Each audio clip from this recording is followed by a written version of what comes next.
রাজধানীর জুরাইন সহ কয়েকটি এলাকায় ওয়াসার পানি ময়লা আর দুর্গন্ধযুক্ত।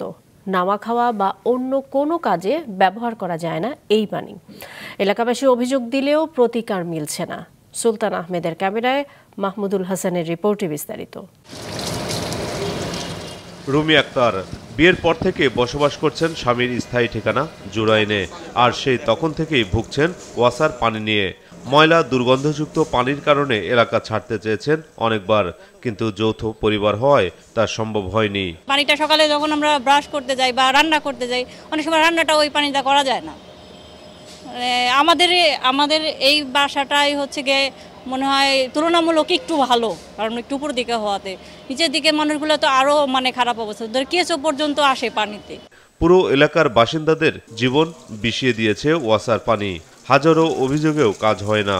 খাবারের পানি বাইরে থেকে আনি আমরা, আর এই পানি রান্না করা যায় না, লাল হয়ে যায়, অনেক এড়ি দিয়ে করতে হয়। এই এলাকায় পানি প্রায় 5 বছর যাবৎ নোংরা আসে, অতিরিক্ত আয়রন হয়, জামা কাপড় ধোয়া যায় না, মাথা চুল আঠা হয়ে যায় মেয়েদের।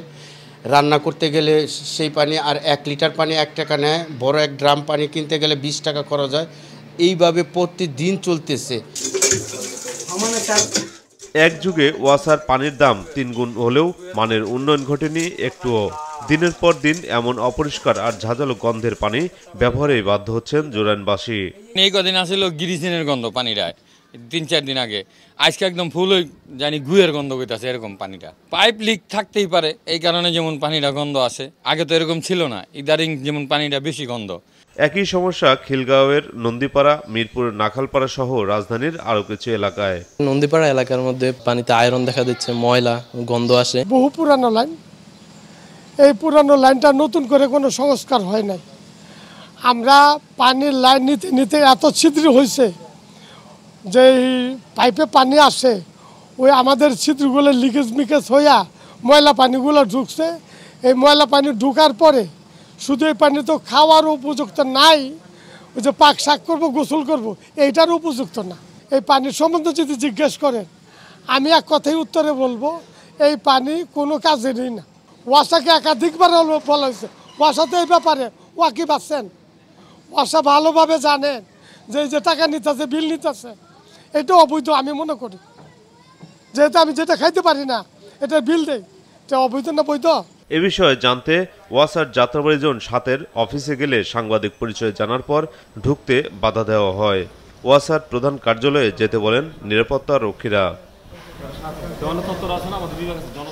একই অভিজ্ঞতা সেখানেও, কথা বলতে রাজি নন কেউ। টেলিফোনে ব্যবস্থাপনা পরিচালকের ব্যক্তিগত সহকারী বলেন, কেউ কখনো অভিযোগ করেনি। সাংবাদিকতার বিষয়টা হচ্ছে কি, কেউ যদি কথা বলতে চায়, যদি কোনো বিষয় থাকে, কোনো ফুটেজ নেই, সেই ক্ষেত্রে আমাদের একটা অবস্থান নেওয়াটা অবশ্যই ভালো ব্যবস্থা। আমাদের কাছে এখনো তো কোনো জুরাইনবাসীর পক্ষ থেকে কোনো ধরনের অভিযোগ বা কোনো ইয়ে দেয়নি, কোনো যে খারাপ কোনো যে সমস্যা হচ্ছে তাদের ওখানে পানি, কোনো আমাদের কাছে কোনো অভিযোগপত্র নাই। যদি থাকে অবশ্যই আমরা এটা ব্যবস্থা নিব। শুষ্ক মৌসুমে পানির চাহিদা থাকায় সরাসরি লাইন থেকে পানি সরবরাহ করে ওয়াসা। ময়লা দূর করতে পানিতে ক্লোরিন দেওয়া হয়, আর অতিরিক্ত ক্লোরিন ব্যবহারে ক্যান্সার হওয়ার ঝুঁকি থাকে বলছেন চিকিৎসকেরা। মাহমুদুল হাসান, মাছরাঙা সংবাদ, ঢাকা।